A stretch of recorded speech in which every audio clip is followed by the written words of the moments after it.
So should porn be shown in the classroom as part of sex education? One Danish sexologist says yes, that more and more teenagers are already watching porn, and that in order to help them separate reality from fantasy, teens need to have someone help them to understand porn.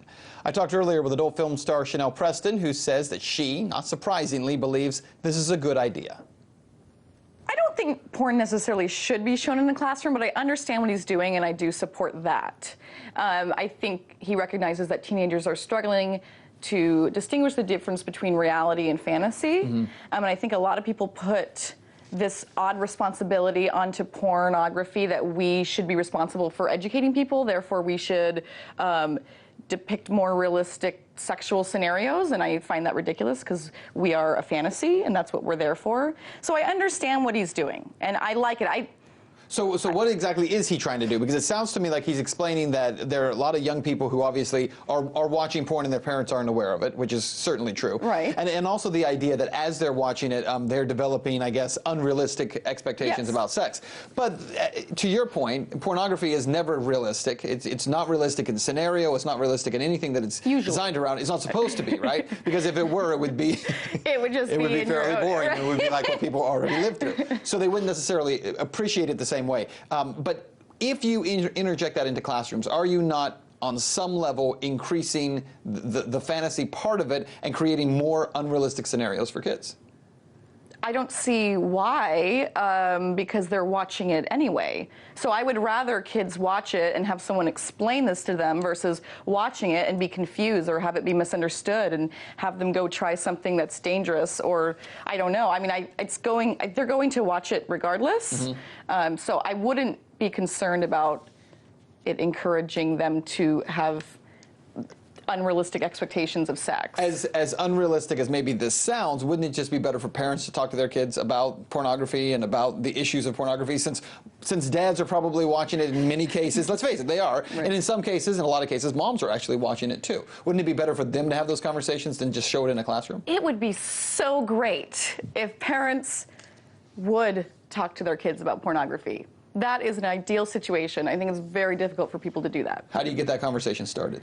You know, I think it depends on the age of the kid, what their experience with sex already is, what their experience with pornography already is, but I definitely would just be upfront about it. I mean, the best way to have a conversation about it is to not show shame around it. So that would mean just being open and upfront and direct about it. Let's talk a little bit about, speaking of shame, about the issue in California right now, and you and I have talked about this before, the issue of this condom law that essentially says that porn companies that film in Los Angeles County, I believe it's Los Angeles County, have to have performers wearing condoms. And this is supposed to protect the performers, and you're not a fan of this. Tell me about that. It's not going to protect the performers. I think the idea that condoms are the only way to protect performers is false. We have a rigorous testing system in place right now that people are not aware of. And condoms for performance is very different than condoms in your personal life.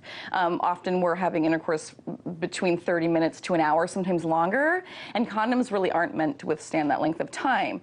I think people struggle to understand that, and they think that we just don't want to wear it because it's ugly or it's uncomfortable, but it genuinely is not always good for the performer's health.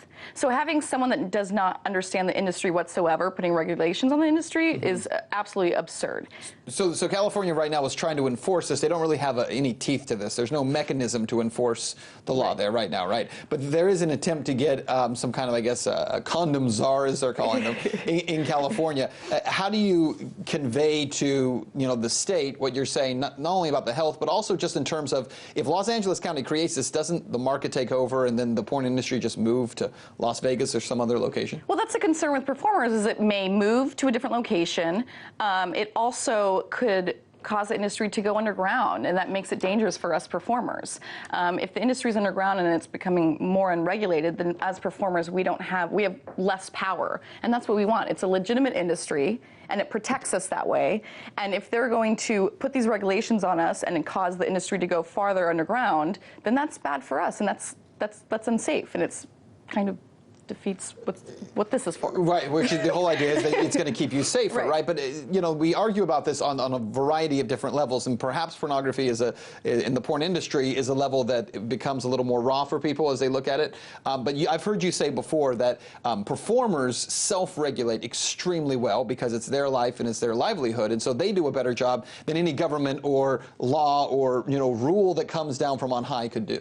Right, and I think people have this idea that we're like this renegade group of people, but the reality is we get tested every 2 weeks right now, and so we are bombarded with the idea of STDs and our sexual health. So we're constantly aware of it, and I would say majority of performers are very aware of who they sleep with outside of work and how they protect themselves, because people have families and they know that, and they wouldn't want someone coming onto set and putting their health at risk, and so they don't do that to other performers either. And it's a small community, and we care about our health, and we care about the industry as a whole. And again, it comes back to this idea of enforcement. There's an article out that says that condoms in porn measure, that's the measure in California, would cost California hundreds of millions of dollars, and it would deputize an anti-porn zealot to essentially be the state's new porn czar. The question for you is this a waste of California's taxpayers' dollars to say we must make sure that this one subsection of entertainment is forced to, take on this extra step? Last word. Yes.